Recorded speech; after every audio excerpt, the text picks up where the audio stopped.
Halo sahabat, kembali lagi dengan saya Maike dan Ketua Yayasan Odesa Bapak Faiz Mansyur. Halo.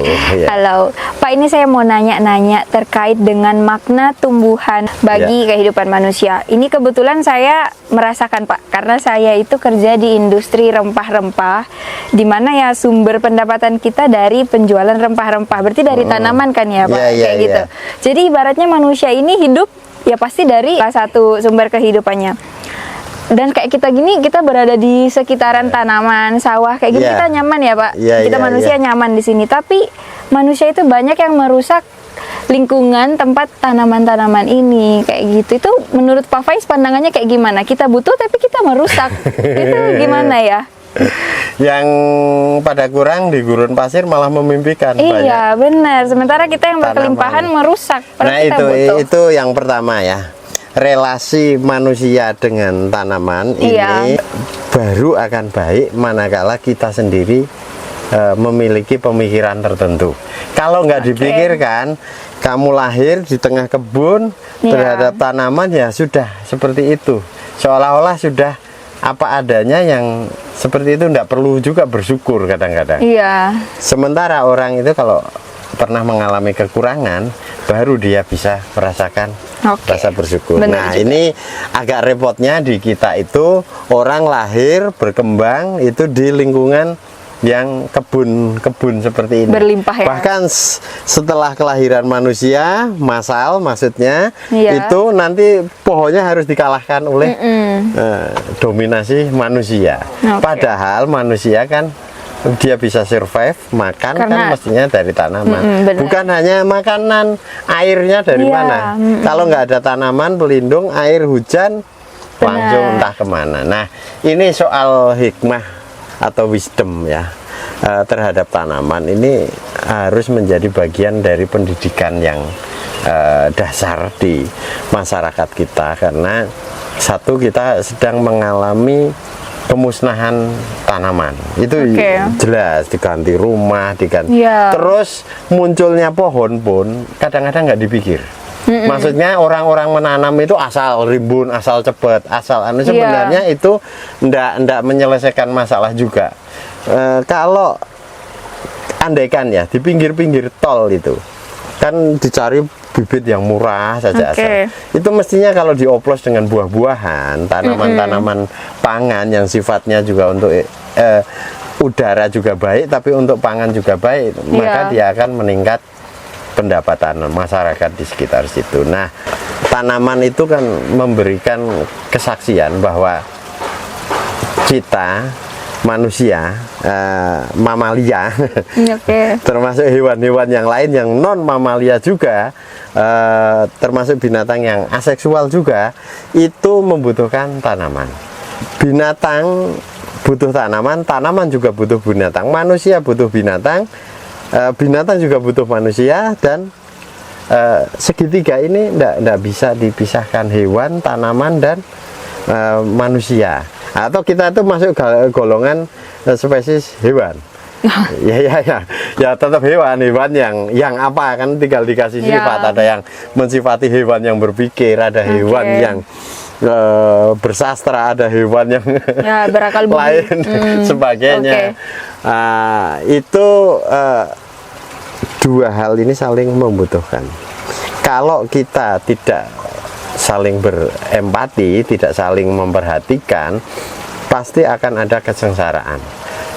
Kita seenaknya memperlakukan tanaman, tanamannya sengsara, kita pun kena juga sengsara. Misal ditebangin asal-asalan gitu kan.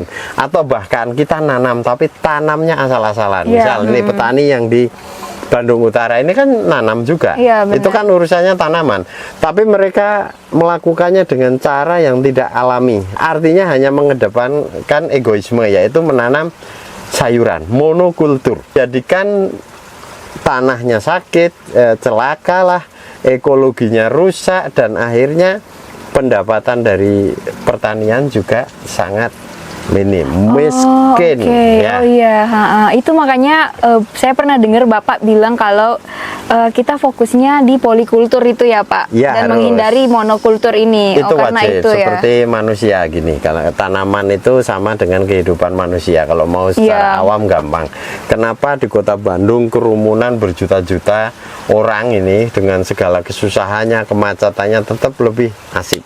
Oke. Karena di situ ada keberagaman.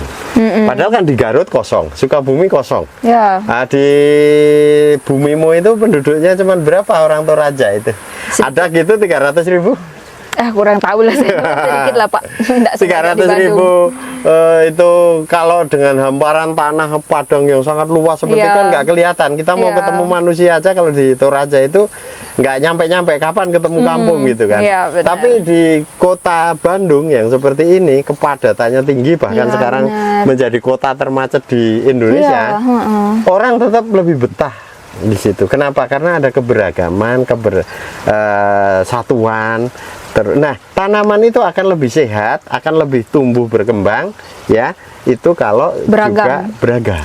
Oke. Jadi kalau ada pertanian cuma nanam padi saja, pasti di situ akan terjebak pada masalah rezeki yang atau penghasilan yang monoton. Mestinya kalau padinya sukses, jeruknya sukses, di sekitarnya akan dua kesuksesan. Kalau padinya gagal tapi jeruknya sukses, lumayan bisa buat nombokin. Nah, ini yang Odesa Indonesia ajarkan ke masyarakat untuk berpikir. Kenapa se ekstrim itu ya? Ajaran Odesa itu paling mendasar maksudnya ya. Ya karena memang yang dasar saja tidak dijalankan, sehingga kenapa kita jatuh miskin itu salah satunya karena petani-petani di kita itu untuk hal-hal yang mendasar saja tidak dia ubah, tidak dia lakukan, tidak modifikasi. Mbak ya, kalau sudah nanam singkong itu sampingnya ada tanaman mangga, ada jengkolnya juga gitu. Apalagi jengkol itu kan mahal. Enggak. Nah, saya dan teman-teman di pengurus Odesa mengusahakan untuk warga-warga kota ini membantu para petani agar petani mau menanam seperti itu, dan dampaknya kan luar biasa. Saya senang ya, ada kemajuan, panen jengkol, panen.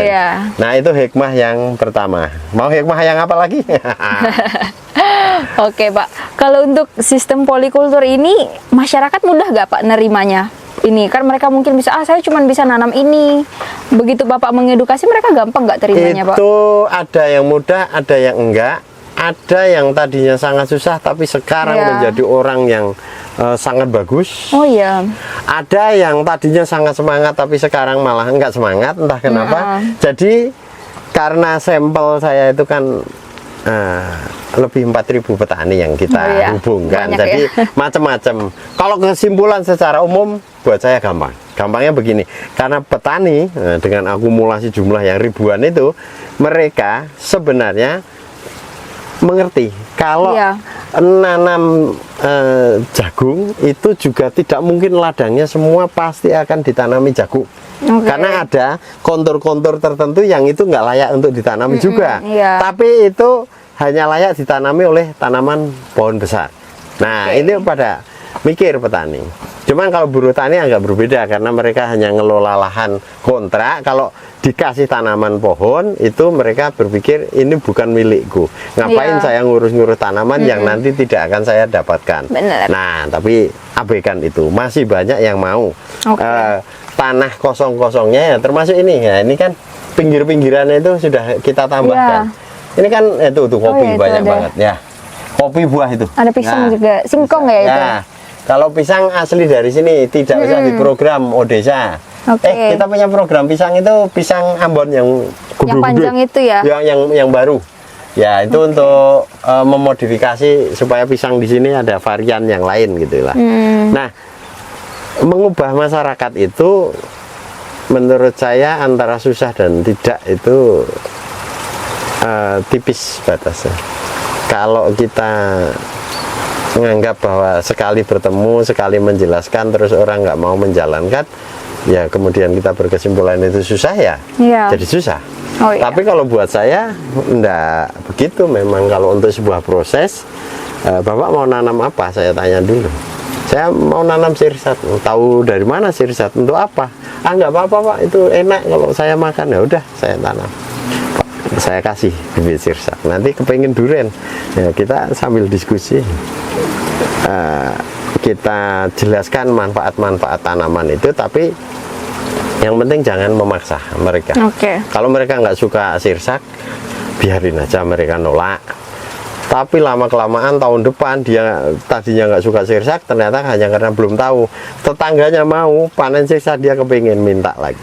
Ya seperti itulah.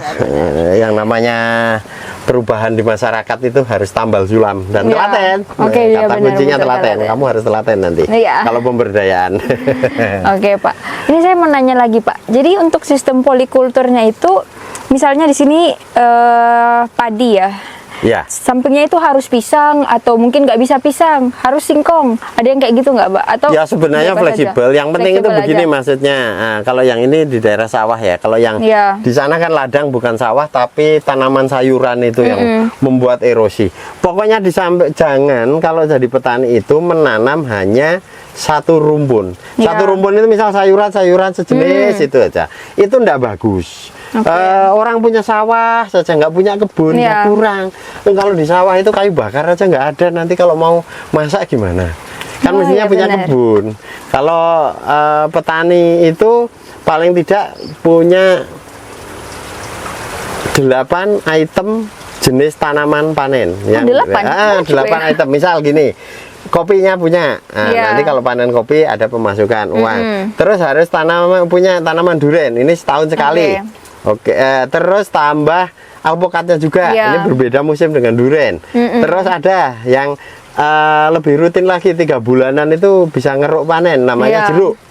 Nah seperti itu. Terus boleh nanam kayak hanjeli, itu untuk karbohidrat tambahan. Itu panen juga menghasilkan finansial juga, selain dikonsumsi gizinya bagus. Nah misal katakanlah gitu, item-item seperti ini dijalankan, nggak akan jadi miskin. Pak.